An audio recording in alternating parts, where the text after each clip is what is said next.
The Sunsugar Tomato is a variety that I have grown for a few seasons now, and it is not to be confused with the Sun Gold tomato. And even though the name and look of both of them are similar, they are different varieties. The Sunsugar Tomato is an indeterminate cherry type tomato, and in my experience, they are quite prolific and are early producers and do well throughout the growing season.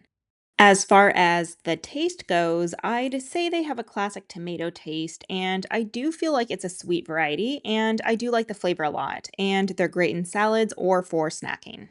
And to test the sweetness or the sugar content, I'm busting out my Brix meter. This meter takes samples of liquids to measure sugar content, so I am going to squeeze some of the innards of one of these tomatoes on here and see what reading we get. And it's reading at 9.7. And the readings can vary a little, and depending on how ripe each tomato is when you test it, you might get a different reading each time. But I have actually been testing this variety over the last few days, and the readings have been between 9.5 and 9.8 consistently. So, this tomato I would consider decently sweet.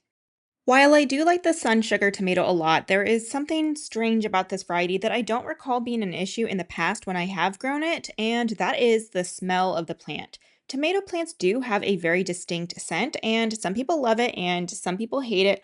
I tolerate it, but this sun sugar has a very strong scent to it, unlike my other tomato plants. It smells harsher, and the smell lingers on my hands after harvesting for a long time, and it's really unpleasant.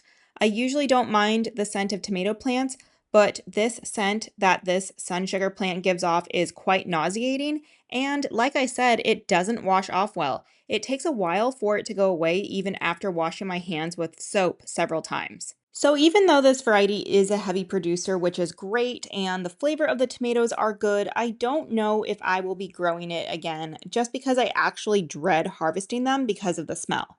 While the tomatoes themselves don't have this smell, brushing against the leaves or touching the stems on the plant when harvesting does put that smell in my hands, which, as I mentioned, is beyond what tomato plants should typically smell like, and now I have to wear gloves to harvest them. I don't know if anyone else has had this experience or not, or if it's something unique to this variety. And as I mentioned, I don't recall this being an issue in the past, but I grow plenty of other varieties that are early and heavy producers with the same sweetness levels that don't have this problem, so I don't necessarily think that I need to grow this one every year.